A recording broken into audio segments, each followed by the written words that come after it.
السلام علیکم ورحمۃ اللہ وبرکاتہ۔ میرے سامعین و ناظرین، میں غلام مصطفیٰ اللہ اور اللہ کے رسول کے پیغام کے ساتھ آپ کی خدمت میں حاضر ہوں۔ آج کا ہمارا سبق سورہ یونس آیت نمبر 34 اور 35 پر مشتمل ہے۔ اعوذ باللہ من الشیطان الرجیم، بسم اللہ الرحمن الرحیم۔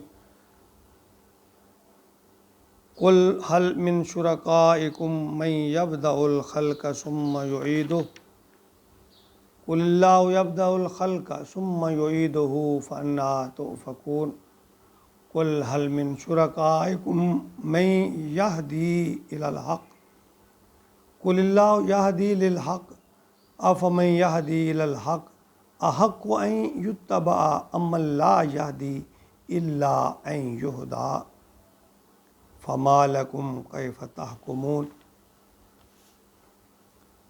توحید پر عمل اور شرک سے بچنے کے لیے اللہ کی طرف سے طرح طرح کی مثالیں بیان کی جا رہی ہیں۔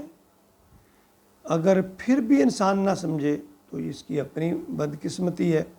ان آیات میں اللہ کی ذات چیلنج کر رہی ہے اور کہا جا رہا ہے، انسان تجھے کیا ہو گیا ہے کہ تم سمجھتے نہیں ہو۔ فرمایا کل محل من شرکائکم، ان سے پوچھئے، اپنے نبی سے آپ فرما رہے ہیں ان سے پوچھئے، حل من شرکائکم، کہ تمہارے شریکوں میں کوئی ایسا ہے من یبدأ الخلق، جس نے پہلی دفعہ پیدا کیا ہو کسی چیز کو، ثم یعیدہ، پھر دوبارہ پیدا کرے، یعنی پہلی دفعہ اس نے کسی چیز کی تخلیق کی ہو جس طرح اللہ نے انسان کی تخلیق کی، یا دوبارہ وہ کوئی چیز پیدا کرنے کی صلاحیت رکھتے ہوں۔ قل اللہ یبدأ الخلق، وہ آپ کہیے صرف اللہ ہی ہے یبدأ الخلق ثم یعیدہ، جس نے پہلی دفعہ کسی چیز کو پیدا کیا، تخلیق کی اس کی، اور پھر دوبارہ اس کو پیدا کرے گا۔ فَأَنَّىٰ تُؤْفَكُونَ، تو تم کہاں پلٹے جاتے ہو، کدھر جاتے ہو تمہیں عقل شعور نہیں ہے، تمہیں ذرا بھی سمجھ نہیں ہے۔ اگر فرمایا قل هل من شرکائکم، ان سے پوچھئے کہ یہ جو تمہارے شریک ہیں، من یہدی الی الحق، جو حق کی طرف رہنمائی کر سکیں گے، یہ تمہیں ہدایت کا رستہ دے سکیں گے، تمہیں ہدایت پر چلا سکیں گے۔ قل اللہ یہدی للحق، اب کہیے اللہ ہی ہے جو حق کی طرف رہنمائی کرتا ہے، ہدایت کی طرف، صراط مستقیم کی طرف رہنمائی فرماتا ہے۔ افمن یہدی الی الحق، تو کیا جو حق کی بات کی طرف رہنمائی کرتا ہے، احق کو این یتبع، کیا اس کا حق نہیں ہے کہ اس کی پیروی کی جائے، امن لا یہدی الا ان یہدی، یا وہ جو خود بھی ہدایت نہیں پا سکتا، نہ وہ ہدایت کی طرف آپ کو لے کے جا سکتا ہے۔ اللہ فرماتے ہیں کہ جو خود بھی ہدایت حاصل نہیں کر سکتا، خود بھی سیدھے رستہ کی طرف نہیں چل سکتا، وہ تمہیں کیا ہدایت دے گا، اور وہ تمہیں کیسے ہدایت، تم اس کو چھوڑ کر اللہ کی طرف کیوں نہیں لوٹ آتے جو ہدایت کی طرف رہنمائی کرتا ہے، صراط مستقیم کی طرف چلنے کی توفیق عطا فرماتا ہے۔ لیکن نبی اکرم صلی اللہ علیہ وسلم بھی تو یہی دعا مانگا کرتے تھے کہ اے اللہ اہدنا الصراط المستقیم، اللہ مجھے، حالانکہ نبی اکرم صلی اللہ علیہ وسلم سے بڑھ کر سیدھے راستے پر کون تھا، آپ سے بڑھ کر اللہ کا مقرب کون تھا؟ آپ بھی تو کہتے تھے ایاک نعبد و ایاک نستعین، اللہ میں تیری مدد مانگتا ہوں، تیری عبادت کرتا ہوں، تجھ سے مدد مانگتا ہوں، اور میں یعنی خود نبی پاک صلی اللہ علیہ وسلم اس بات کا اظہار کرتے ہیں کہ میں اللہ کا محتاج ہوں۔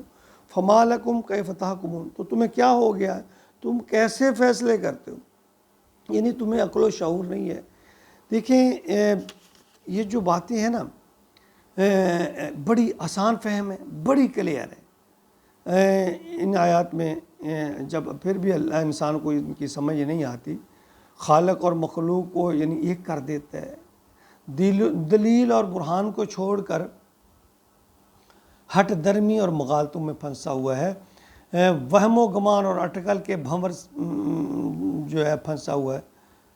اللہ تعالیٰ فرماتے ہیں حق کے مقابلہ میں ظن کی پیروی کیے جا رہے ہو، پھر ستم یہ ہے کہ اپنے آپ کو مومن اور موحد کہتے ہیں یہ لوگ۔ اللہ اکبر۔ اللہ فرماتے ہیں کہ زیادہ اتباع کے لائق جو ہستی ہے نا، وہ اللہ کی رستی ہے، توحید کا رستہ ہے، ابراہیم دیکھیں ابو الانبیاء تھے، اور ان کے باپ بت گر تھے، بت بناتے تھے، بتوں کی پوجا کرتے تھے. آپ نے 12 کوشش کی، 12 انہوں نے سمجھایا، اللہ سے بھی دعا کی، لیکن اس میں اللہ کی حکمت نہیں تھی. کہ حکمت کیا تھی، اللہ کی مشیت کیا تھی، وہ اللہ ہی جانتا. اللہ نے ہدایت نہیں دی. ایک وہ نبی جس کے بارے میں اللہ تعالیٰ میں کہتے ہیں درود پڑھو تو کہو اللہم صلی علی محمد وعلی آل محمد کما صلیت علی ابراہیم. یعنی جس طرح اللہ نے ابراہیم پر انعامات کیے ہیں ہمارے نبی پر انعامات، یعنی اس کا مطلب ہے کہ اللہ نے بہت انعامات کیے تھے حضرت ابراہیم پر، لیکن آپ اپنے والد کو صراط مستقیم نہیں دکھا سکے کیونکہ اللہ کو منظور نہیں تھا. اب اس سے بڑھ کر ہماری ہاں کیا مثال ہے کہ ہم کہیں کہ فلاں آدمی ہم کے لڑ لگ گئے ہیں بس وہ ہمارا بیڑا پار کر دے گا. ایسا نہیں ہے. دیکھیے محمد رسول اللہ صلی اللہ علیہ وسلم کے چچا ابو طالب بڑا پیار تھا آپ کے ساتھ، بہت خیال رکھتے تھے، آپ کو اپنے چچا سے بڑا پیار. بارہا آپ نے انہیں گزارش کی رو کر پیار سے ہر لحاظ سے، چچا کلمہ پڑھ لے، چچا کلمہ پڑھ لے. نہیں مانے، نہیں کلمہ نصیب ہوا. کہ آپ کا دل نہیں اڑتا تھا کہ آپ نہیں چاہتے تھے کہ میرا چچا جو ہے وہ اسلام میں داخل ہو جائے، لیکن اللہ کی مشیت نہیں تھی.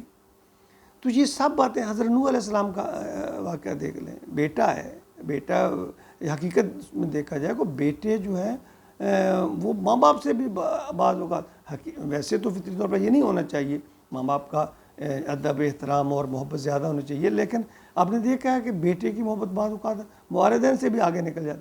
بیٹا ہے سامنے ڈوب رہا ہے، ڈبکیاں کھا رہا ہے، غرق ہو رہا ہے، فرما رہے ہیں بیٹا میرے ساتھ کشتی پہ سوار ہو جا. آج بچے کو نہیں ابا میں اس پہاڑی پہ چڑھ جاؤں گا، اس پہ ہو جاؤں گا، یوں کر لوں گا. وہ آنکھوں کے سامنے غرق ہو گیا.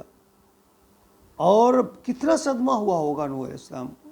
التجا کی اللہ سے، اللہ میرا ہے بیٹا تھا، میرے اہل میں سے تھا، تو نے وعدہ کیا تھا میرے اہل کو بچا لے. اللہ نے فرمایا خبردار تیری اہل میں نہیں ہے. دیکھیں یار ہمارے پاس کیسی کیسی مثالیں ہیں. تو پھر ہم یعنی دیکھیں نیک جو لوگ ہیں نا ان کو اپنا رہبر اور رہنما مانیں، ان سے رہنمائی حاصل کریں، ادب و احترام کریں، عزت دیں، لیکن ان کو اپنا مشکل کشا نہ سمجھیں، اپنا سفارشی نہ سمجھیں. سفارش تمہارے اعمال کریں گے، تمہارا کردار کرے گا، تمہاری اللہ سے جو کمٹمنٹ ہے، اللہ سے جو عبادت ہے، جو نیت ہے، جو تقوی ہے وہ کرے گا. ہاں کریں گے، اللہ فرمایا جو اللہ حق دیں گے، لیکن جس کو چاہیں گے، جس کو اللہ منزل الذی یشفع عنده الا باذنہ. اللہ فرماتے ہیں کسی کی جرت نہیں میرے حکم کے بغیر، میرے اذن کے بغیر کوئی سفارش کرے. اللہ جس کو چاہیں گے اس کو اختیار دیں گے. اب کس کو کتنا اختیار دیں گے یہ اللہ کی ذات جانتی ہے. ویسے بھی آپ دیکھیں کہ استاد اس بچے کو امتحان میں پاس کرتا ہے جو قریب مارکس لیتا ہے، جو 100 میں سے 2-4 0 لیتا ہے، 10 لیتا ہے، اس کو استاد بھی جو ہے وہ پاس نہیں کرتا. جو 30 32 31 جو رینج میں آ جاتا ہے، نزدیک آ جاتا ہے، استاد کہتا ہے چلو تھوڑا سا اس کو رعایت دے کر اس کو پاس کر دو. تو وہاں جب اعمال کچھ نہ کچھ ہوں گے تو اللہ کی طرف سے سفارش کا بھی امر آ جائے گا. جب پلے ہی کچھ نہیں ہوگا، ہمارا نامہ اعمال شرک سے بھرا ہوا ہوگا تو اللہ تعالیٰ معاف نہیں کریں گے. اللہ تعالیٰ ہمیں شرک سے بچائے، توحید پر عمل کی توفیق عطا فرمائے، تقوی نصیب فرمائے، اخلاص نصیب فرمائے. آمین یا رب العالمین.